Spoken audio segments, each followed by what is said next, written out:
केंद्र सरकार ने 18+ वैक्सीनेशन के लिए रजिस्ट्रेशन जरूरी नहीं होने का ऐलान किया है, लेकिन गुजरात सरकार ने मामले पर अपनी असमर्थता दिखाई है। सरकार ने वैक्सीनेशन के नियमों में बदलाव किए हैं।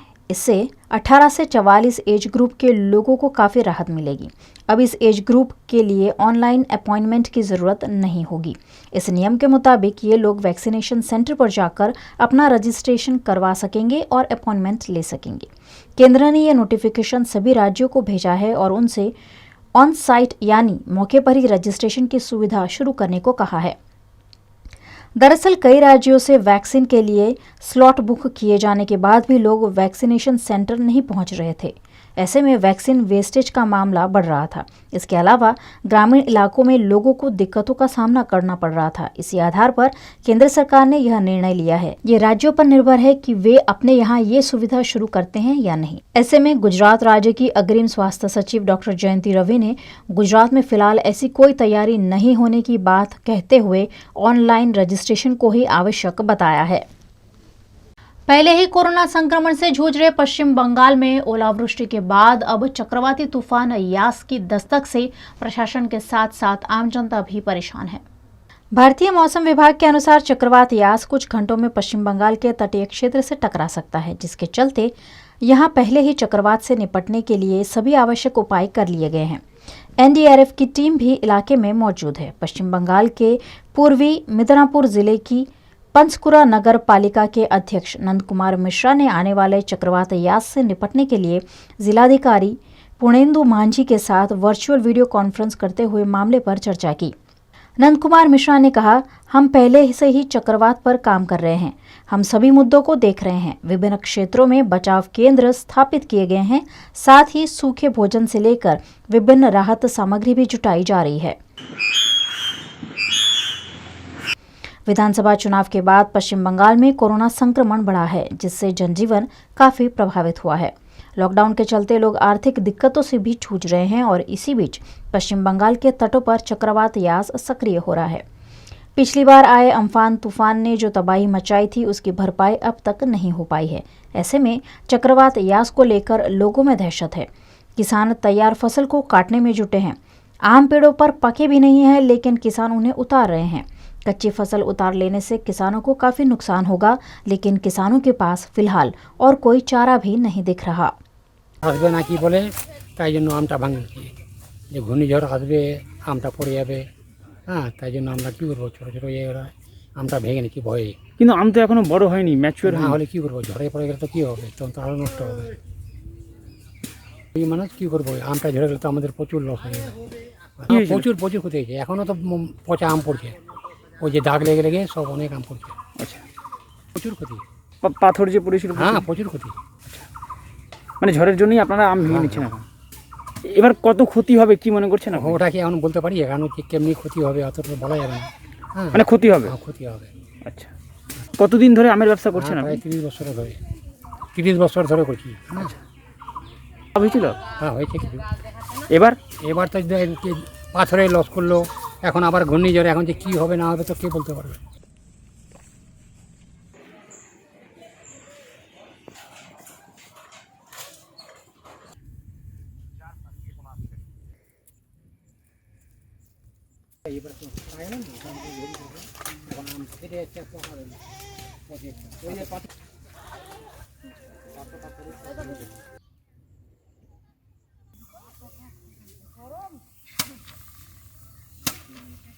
वडोदरा में वैक्सीनेशन अभियान जोरों शोरों से शुरू तो कर दिया गया है, लेकिन कई वैक्सीनेशन सेंटर पर सोशल डिस्टेंसिंग का पालन नहीं हो रहा है, जो संक्रमण को बढ़ावा दे सकता है।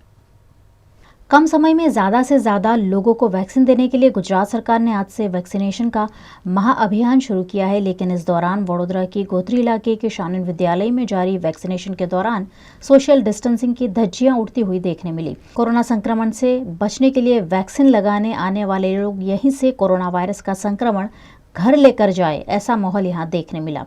एक और सरकार संक्रमण पर काबू पाने के प्रयास कर रही है, वहीं दूसरी ओर इस तरह की लापरवाही संक्रमण को बढ़ावा दे सकती है। વેક્સિન નહોતા લીધા પહેલાં બધું ઘણું બધું ટેન્શન ને બધું હતું, અને હવે વેક્સિન લીધા પછી થોડું રિલેક્સ જેવું લાગે છે. યુવાઓને બધાએ વેક્સિન જરૂરથી લેવી જોઈએ. વેક્સિન એ અત્યારે તમારે જીવવા માટેની જીવાદોરી સમાન થઈ ગઈ છે. ઘણા બધાને એક મિસઅન્ડરસ્ટેન્ડિંગ થઈ જાય છે કે ના વેક્સિન લીધા પછી કદાચ અમને કંઈ થઈ ગયું તો અમે નહીં જીવીએ તો, એટલે ઘણા બધા એવી માન્યતામાં રહે છે. પણ એવું કશું જરૂરી નથી. વેક્સિન લો, પહેલો ડોઝ બીજો ડોઝ બંને લેશો. તમે ઘણા બધા એવા દેશો છે જેની અંદર પહેલો અને બીજો ડોઝ લીધા પછી એ લોકોની લાઈફ બહુ સરસ થઈ ગઈ છે. आज मेरा वैक्सीनेशन हो गया है, बट इससे पहले मैं थोड़ा डर रही थी एक्चुअली में लेने के लिए, इसलिए मुझे इतना टाइम लग गया. बट अभी ठीक है, आई एम ओके. और मैं ऐसे ही बोलूँगी लोगों से कि वैक्सीन लगवाएं, it's necessary. Gokulnagar urban health centre અંતર્ગતનું આ જે શેનન ધ વર્લ્ડ સ્કૂલ છે એની અંદર વેક્સિનેશન માટેના 18 થી 45ના 2 સેશન છે. એની અંદર 250 સ્લોટ બંને સેશનની અંદર રાખવામાં છે. ટોટલ 500 લોકોનું વેક્સિનેશન આજે 18 થી 45નું અહીંયા થશે અને એક બીજો 250નો સેશન રામેશ્વર સ્કૂલ ખાતે બી રાખવામાં આવેલ છે. સોશિયલ ડિસ્ટન્સિંગનું તો પાલન થતું જ હોય છે, પણ એકચ્યુઅલી થોડુંક નવું હોય એટલે એને મેનેજમેન્ટ થતાં થોડું વાર લાગે. बाकी सोशल डिस्टेंसिंग पब्लिक जाते पालन करे छे. राज्य सरकार के अभियान के तहत वडोदरा में भी आज से जोरों शोरों से वैक्सीनेशन अभियान शुरू किया गया है. शहर के सयाजी नगर गृह में 18 से 44 साल की आयु के लोगों को कोरोना वैक्सीन लगाई जा रही है. इस दौरान शहर भाजपा महिला मोर्चा अध्यक्षा डॉक्टर ज्योति पंड्या भी मौके पर निरीक्षण के लिए पहुंची. आज वैक्सीनेशन के तहत हम लोग वडोदरा के 2 सेंटर में विज़िट किए हैं. माँ भारती स्कूल में गए और यहाँ सयाजीराव नगर गृह में आए हैं. वार्ड नंबर 12 की टीम हमारे साथ है, इलेक्टेड मेंबर्स भी हैं और भारतीय जनता पार्टी के कार्यकर्ता भी हैं. सुचारू रूप से वैक्सीनेशन हो, यही एक हेतु है. और दूसरी खुशी की बात यह है कि सभी लोग जागरूक हो कर के 18 साल के ऊपर के लोग भी अच्छे से रजिस्ट्रेशन करवा रहे हैं और संपूर्ण रीत से लोगों का और आपसी वहीवटी तंत्र का सहयोग है और अच्छे से वैक्सीनेशन का काम चल रहा है.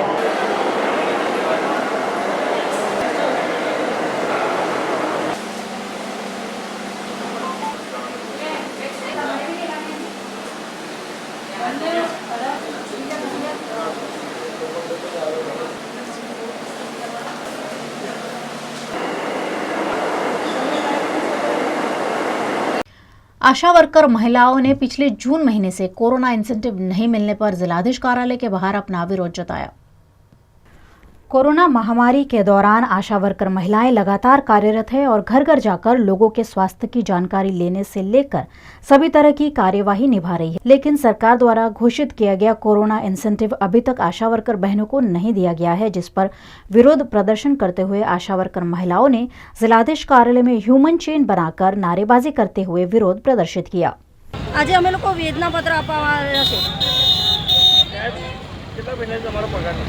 पाछला जुलाई महीना थी कोरोना इंसेंटिव नहीं थयो. कोरोना कामगीरी कोई मेहता अमने नहीं मळतुं. जुलाई महीना थी 11मो महीनो पूरो थशे. आज अमे लोग वेदना पत्र आवेला छे कलेक्टर साहेब. आज अमे कलेक्टर कचेरी खाते अमारो वेदना पत्र मुख्यमंत्री ने संबोधीने लख्यो छे आपवा माटे आव्या छीए. प्रजाना टेक्सना रूपिये करोड़ों रूपियाना प्लेन खरीदाय छे, परंतु आशा वर्कर बहनों ने हजू सुधी दौड़ महीनानु वर्षनु हजू एमने जे वेतन छे ए पण चूकववामां नथी आव्युं. अत्यारे स्टाफनी कमी छे अने सरकारे गरज छे એટલા માટે એમણે લાખો રૂપિયાના તોતિંગ પગાર માટે કર્મચારીઓની જાહેરાત કરી છે અને આ ગરીબ બહેનો પાસે 33 રૂપિયામાં કામ કરાવડાવે છે, ફેસિલિટેટર બહેનો પાસે 17 રૂપિયામાં કામ કરે છે. ત્યારે અમારી બહેનોને યોગ્ય વળતર આપે આ કોરોના કાર્ડની કામગીરી દરમિયાન એની વેદના આશા બહેનોએ આજે વ્યક્ત કરી છે અને કલેક્ટર મારફત અમે આ વેદના પત્ર પહોંચાડવાના છીએ. વિજય રૂપાણી સાહેબ फोटो सेशन में हवे नवरा पड़ा होय तो आज अमे वेदना पत्र मोकली रह्या छे. ए पत्र वाँचे शांति थी और एमनी संवेदना जगाड़े. जो पत्र थी संवेदना नहीं जगाड़े तो अमे गांधीनगर रूबरू जई अने अमे गुजराती तमाम आशा वर्कर बहनों संवेदना संभळाईशुं.